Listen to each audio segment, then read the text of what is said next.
Bana, mambo vipi mtazamaji wa Meridian Sports, na leo kama ilivyoada tunakutana hapa kujadili habari zote za kimichezo ambazo zimetikisa ulimwenguni, na nipo hapa Othman Shahari, wanapenda kuniita Ochu. Nipo na Nasra Ikaji kama mtangazaji mwenza kwenye masuala haya ya kuchambua. Nasra, inakuwaje? Safi kabisa. Jumamosi nasemaje? Jumamosi imetulia, Jumamosi yenye mambo mengi ya kimichezo. Sawa Tukianza sawa. na heka za usajili, unajua hiki ndio kipindi chake. Mm. Unazungumziaje swala linaloendelea kati ya Arsenal, Real Madrid, katikati yao akiwepo Vini? Kwa upande wako hili unalionaje? Deal inaenda kwa Dan ama tusubiri? Kwa jinsi ambavyo sakata hili linaendelea ni kwamba Madrid kuna namna hawataki kumwachia mchezaji, lakini pia Arsenal nao wanaonesha nia ya kumtaka mchezaji huyo, kwa sababu tunajua Vini ni kati ya wachezaji ambao ni bora sana duniani. Kwenye wachezaji wale bora na ambao wanafanya vizuri, Vini huwezi kumweka mbali. Kwa hiyo kwa upande wa Madrid Vini mkataba wake unamalizika mwakani 2027. Kwa hiyo endapo Vini akiongeza mkataba msimu huu itakuwa ni jambo zuri kwa Madrid, kwa sababu chini ya Jose Mourinho wanazidi kujiimarisha. Tumeona wamefanya usajili wa wachezaji kadhaa, lakini pia Arsenal nao kama mabingwa watetezi wana uhitaji wa Vini kwenye kikosi chao. Tumeona kwamba Vini naye inasemekana kuna tetesi zinasema kwamba Vini hataki kuongeza mkataba.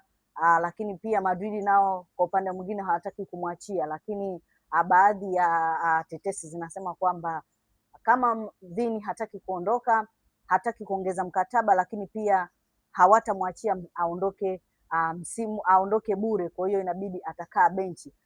Unafikiri kwamba Vini kukaa benchi kwa kikosi kile cha Madrid inawezekana kweli?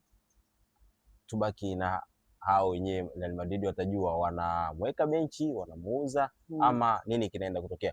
Kwa hiko ulichokizungumza, unaona kabisa kwamba kuna yani, kwa hicho ulichokizungumza mimi naona hapo katikati yao kama kuna mgogoro ambao unawatenganisha Vini na Real Madrid. Kwa hali hii sasa, unaona kwamba Vini ataweza kuongeza mkataba Real Madrid? Sasa hiyo itategemeana na klabu yenyewe na mchezaji mwenyewe, kwa sababu mwisho wa siku inabidi wafikie makubaliano, aidha anaongeza mkataba au haongezi. Lakini kwa namna ambavyo Vini ameitumikia klabu ya Real Madrid kwa muda mrefu, mimi naona kabisa Vini anaweza akaenda kuongeza mkataba, na ikishindikana kabisa Madrid wanaweza wakamwachia, kwa sababu kuna wachezaji wapya wamekuja, huenda wakaenda kuongeza kitu klabuni hapo, akiwemo Diomande ambao wamemtoa RB Leipzig. Tukizungumzia hapo hapo kwenye sakata la Vini, unaona endapo Arsenal wakifanikiwa kumpata Vini kwa njia yoyote ambayo iko, labda kununua mkataba wake kutoka, yani uhamisho wake kutoka Real Madrid, anaenda kuongeza nini katika kikosi cha Arsenal, ambapo tayari kule kuna kina William Gabriel, yule Gabriel Brazil mwenzake, lakini wapo akina Madueke. Unaona Vini kwenye kikosi cha Arsenal anaenda kuongeza nini na ligi ya Uingereza kwa ujumla?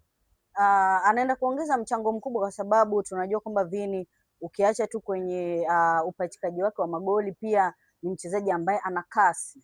Kwa hiyo pia anaweza akahusika sana kwenye utengenezaji wa mabao, kwa sababu tukiangalia mara nyingi Vini huwa anacheza eneo la pembeni. Kwa hiyo tunasema kwamba hii itakuwa ni faida kwa vijana, kwa Mikel Arteta kumpata mchezaji kama huyu Vinicius Junior, lakini pia Arsenal pia wanaweza wakawa bado wako kwenye tusema kwenye mbio za kutetea taji lao la ligi ambalo wamelipata msimu, lakini pia wanaweza wakawa na nafasi nzuri sana ya kushiriki kwenye michuano hii ya ligi ya mabingwa barani Ulaya.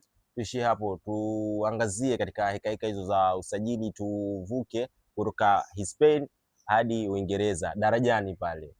Hatimaye jana Mudryk, kile kifungo chake ama adhabu yake imeweza kutamatika. Kwako hili unalizungumziaje, urejeo wa Mudryk katika kikosi? Na ikumbuke Chelsea sasa ipo mikononi mwa Xabi Alonso.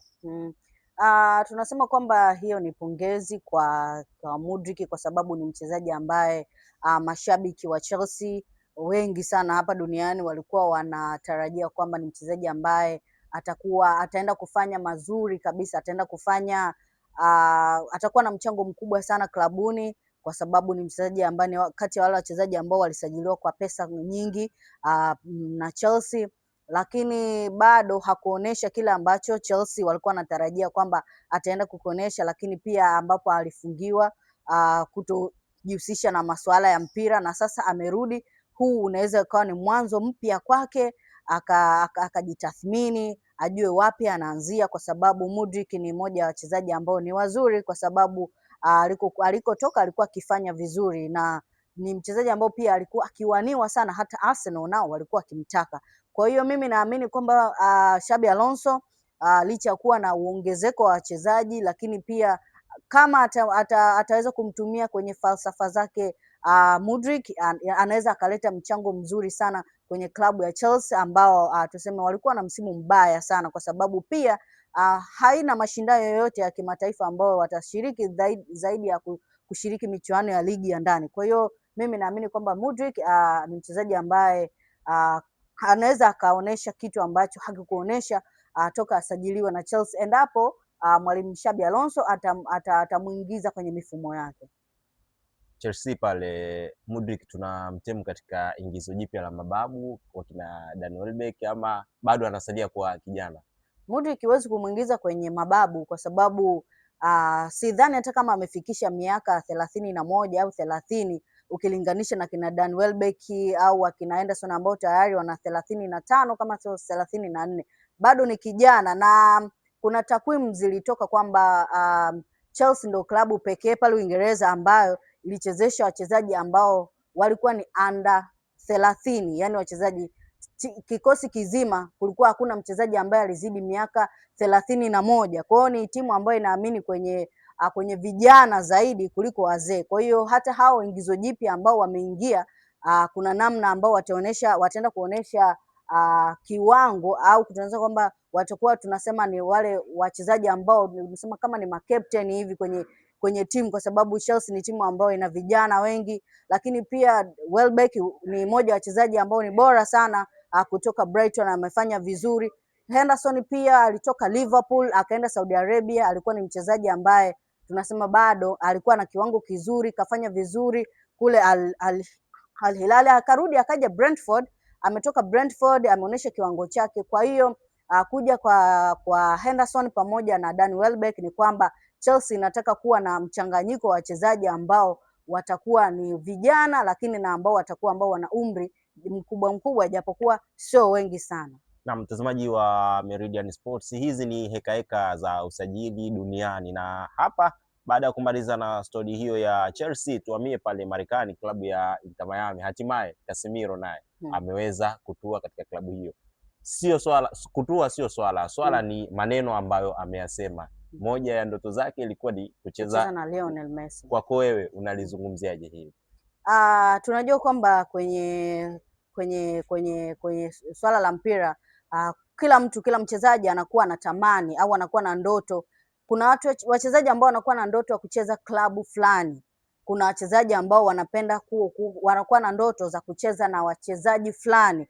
Kwa hiyo kwa Casemiro yeye kutaka kucheza na Lionel Messi ambao tunasema ni mmoja wa wachezaji wakubwa duniani, tusema ni kwamba ni ndoto imetimia sasa, ambapo ataenda kuungana na kina Lionel Messi, kina Luis Suarez. Kwa hiyo na tumemwona kwamba msimu uliopita akiwa na Man United amefanya vizuri. Ni wachezaji ambao wanasema alikuwa anasaidia kikosi licha ya umri wake kuwa mkubwa. Kwa hiyo tunasema kwamba ni mchezaji ambaye amekamilisha ndoto yake ambao huenda labda alikuwa anaiota kwa muda mrefu, na sasa ameshacheza na Cristiano Ronaldo akiwa pale Real Madrid, na sasa anaenda kucheza na Lionel Messi pale Inter Miami. Tuseme kwamba Casemiro tayari ameshakuwa mchezaji mkubwa. Kucheza na Cristiano Ronaldo, kucheza na Lionel Messi, hii inathibitisha kwamba ni ukubwa wa namna gani kwa upande wake? Tunasema huo ni uwezo binafsi wa mchezaji, kwa sababu kwenye vilabu ambavyo amecheza Casemiro ameonyesha kiwango ambacho kilikuwa kinaridhisha, na hivi sasa watu wanasubiri sasa ataenda kufanya nini akiwa pale na Inter Miami kule Marekani. Kwa hiyo mimi namtakia kila laheri Casemiro, akafanye vizuri kule klabuni kwake, ambapo sasa ndoto yake imetimia ya kusema kweli.